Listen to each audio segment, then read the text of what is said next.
En este video hablaremos sobre la prolactina. La prolactina es una hormona polipeptídica que va a ser sintetizada principalmente por las células lactótropas de la adenohipófisis. Es considerada una hormona pleiotrópica, esto quiere decir que va a ejercer muchas funciones en distintos tejidos y órganos de todo el cuerpo. Además de su acción reguladora en la secreción láctea, la prolactina va a realizar diferentes funciones como lo es el balance electrolítico, el desarrollo, el metabolismo, conductual, reproducción y protección. Su transcripción va a ser regulada por dos regiones promotoras que va a ser la proximal y la externa. Es un polipéptido de una cadena de 227 aminoácidos y es una cadena monocatenaria con 4 cadenas alfa en su estructura secundaria y va a tener un peso de 23 kilodaltons. En los receptores de prolactina van a existir 3 diferentes formas. La primera es la extracelular, con una cadena de 210 aminoácidos y 2 dominios de receptores denominados D1 y D2, que en la imagen están señalados como S1 y S2. El transmembrana, que va a traspasar la membrana celular una sola vez y va a ser una cadena de 24 aminoácidos. En la imagen se puede distinguir como los óvalos verdes. Y por último, la intracelular.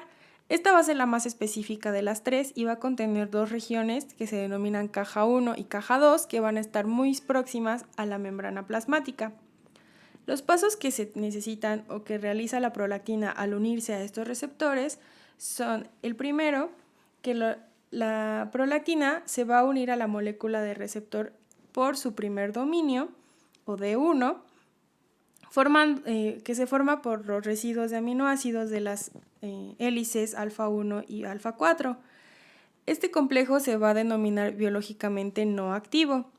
Y por último, la prolactina se va a unir por su dominio 2 a los residuos de los aminoácidos de las hélices alfa 2 y 3, formando ya el complejo hormona receptor activo.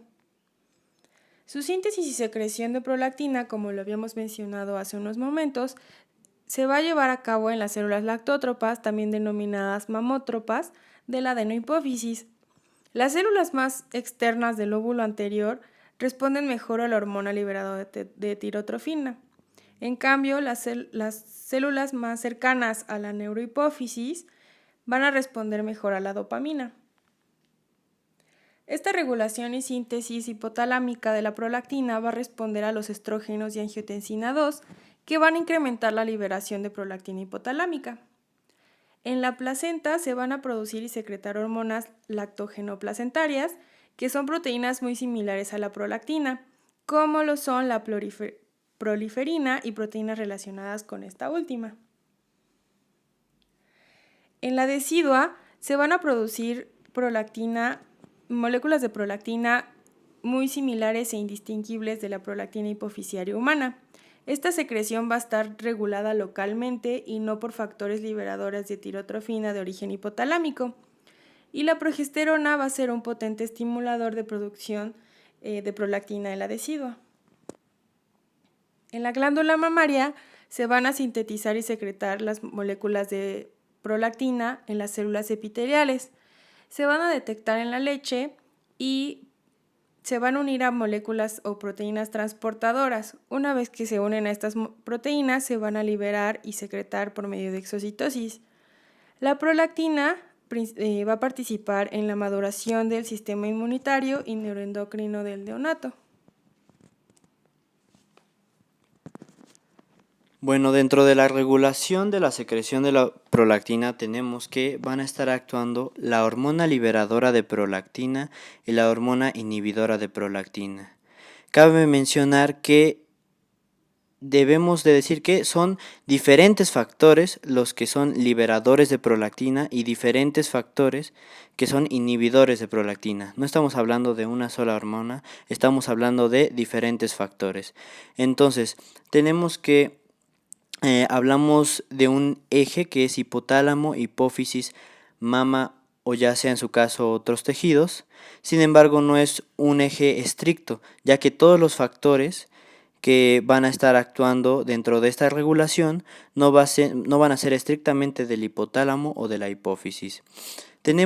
para continuar tenemos que señalar que la prolactina es una hormona que tiene que estar siendo inhibida. Si no es inhibida, va a estar siendo secretada constantemente. Entonces, para hablar de quién es el principal inhibidor de la prolactina, tenemos que es la dopamina, ¿ok?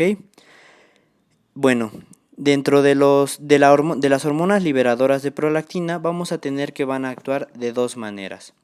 La primera va a ser, como ya habíamos mencionado, la prolactina está siendo inhibida constantemente. Entonces, si nosotros inhibimos al inhibidor de la prolactina, ya no va a haber nada que inhiba a esta prolactina. Por lo tanto, va a ser liberada. Entonces, estamos inhibiendo al inhibidor y de esta manera liberando a la prolactina. Esa va a ser la primera forma. Y la segunda forma va a ser la estimulación de las células lactótropas. Si nosotros estimulamos más a estas células, va a haber mayor producción de prolactina y no va a poder ser inhibida por la dopamina, que es su principal inhibidor. Bueno, teniendo en cuenta esto, tenemos que la serotonina y la histamina van a ser inhibidores del inhibidor, o sea, de la dopamina. La TRH y el péptido intestinal vasoactivo van a ser estimuladores de las células lactótropas para que produzcan más prolactina. La oxitocina y la vasopresina de igual manera van a ser estimuladores de las células lactótropas. Y los opiáceos van a suprimir la actividad dopaminérgica, o sea, inhibir al inhibidor para así liberar a la prolactina. Eso tiene que quedar en cuenta. Por otra parte, tenemos a las hormonas inhibidoras de la prolactina. La principal va a ser la dopamina, como ya habíamos mencionado. Las células dopaminérgicas periventriculares y del núcleo arcuato del hipotálamo la van a secretar y esta va a viajar a través del tallo hipotálamo hipofisiario y así llegar a las células lactótropas, actuar en los receptores D2 para poder inhibir a la célula lactótropa. Sin embargo, no es el único inhibidor, aunque muchas veces lo toman así, no es el único inhibidor. Hay diferentes factores como el GABA, que también va a inhibir a las células lactótropas, la histamina y la acetilcolina, que esta última va a favorecer la secreción de prolactina en las células. No va a inhibir como tal la célula lactótropa, sino que va a favorecer la secreción de prolactina que inhibe a la célula lactótropa. Hablemos de los factores de secreción hipofisiaria y tenemos que, si hablamos de sexo, las mujeres van a secretar mayor prolactina que los hombres. Y si hablamos en cuestión de edad, los adultos van a secretar mayor prolactina que los jóvenes. También hay que tomar en cuenta que la prolactina va a cumplir con un ciclo circadiano. Y el punto máximo de secreción de prolactina va a ser durante la noche, durante la noche y en el sueño REM. De ahí tenemos una gráfica.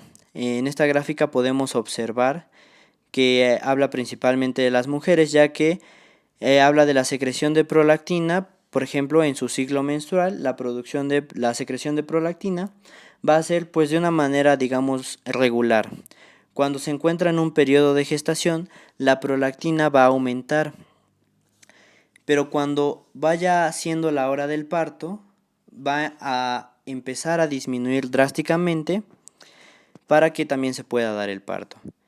Y posterior a este periodo, durante la lactancia, tenemos que la secreción de prolactina va a ser principalmente estimulada por la succión del pezón. Entonces, si hay succión de pezón, va a haber secreción de prolactina. Vamos a hablar un poco más adelante de esta función de succión del pezón y secreción de leche. Tenemos que dentro de las funciones biológicas que tiene la prolactina, se han estudiado principalmente las que son en cuestión de la reproducción, hablando de la glándula mamaria y del cuerpo lúteo. Entonces, tenemos que dentro de la glándula mamaria, el desarrollo de esta va a estar dada por tres pasos. La mamogénesis, que es el crecimiento y desarrollo. Esta mamogénesis estimulada por la prolactina va a empezarse a desarrollar a partir de una etapa fetal y terminar en la etapa gestacional, en la que ya hay un desarrollo tubuloalveolar. La lactogénesis, hablamos de síntesis de leche, estimulada por la prolactina. Va a estimular la captación de aminoácidos, síntesis de caseína y lactoalbúmina, la captación de diferentes azúcares para así crear, pues, como tal la leche. La galactogénesis, la cual habla solamente de la secreción láctea, va a favorecer a que la leche pueda ser secretada. ¿Cómo va a estar dado esto? Tenemos a nuestro bebé que va a dar el estímulo de succión del pezón. Cuando se está dando este estímulo, va a viajar a médula espinal por conexiones nerviosas y va a llegar al hipotálamo. En el hipotálamo va a actuar en el núcleo arcuato, donde va a ser principalmente la secreción de dopamina. Entonces, al llegar aquí, va a inhibir esa secreción de prolactina. Entonces, si inhibimos la secreción de dopamina, entonces, si inhibimos la secreción de dopamina, no hay un inhibidor de prolactina. Entonces, la prolactina en las células lactótropas de la hipófisis va a poder ser secretada, va a ir en sangre y llegar a la glándula mamaria. De esta manera, favorecer el segundo punto que habíamos hablado en la diapositiva anterior, que es la lactogénesis o producción de leche, y posteriormente la galactogénesis, que es la secreción de la misma. Por otra parte, tenemos la función reproductiva, en la cual nos habla del mantenimiento del cuerpo lúteo durante la gestación. Este cuerpo lúteo se va a encargar de producir progesterona para que pueda haber una anidación del óvulo. Entonces, como tal, va a producir progesterona para que tenga de cierta manera más tiempo para que se pueda dar esa anidación. También el cuerpo lúteo va a favorecer la expresión de receptores estrógeno y LH. Dentro de la función inmunorreguladora tenemos que la prolactina va a abarcar el desarrollo de órganos linfoides primarios y secundarios, dentro de los cuales tenemos al timo. Entonces es importantísima para el desarrollo de estos órganos. Dentro de igual de la función inmune, vamos a tener que va a aumentar la producción de anticuerpos en los linfocitos B y incrementa la actividad fagocítica de los macrófagos. También tenemos que va a favorecer la mitosis en los linfocitos TCD4. Y finalmente tenemos una función iónica. Va a favorecer el transporte de iones como sodio, calcio, cloruro a través de membranas epiteliales en el intestino. Va a favorecer la captación de aminoácidos en las células epiteliales de la glándula mamaria, como lo habíamos dicho antes, para la producción de leche. Y también va a favorecer la captación de otros iones y agua en el riñón. Y también la glándula sudorípara y en la glándula lagrimal van a modular composiciones iónicas. Bueno, y eso sería todo de la presentación de prolactina.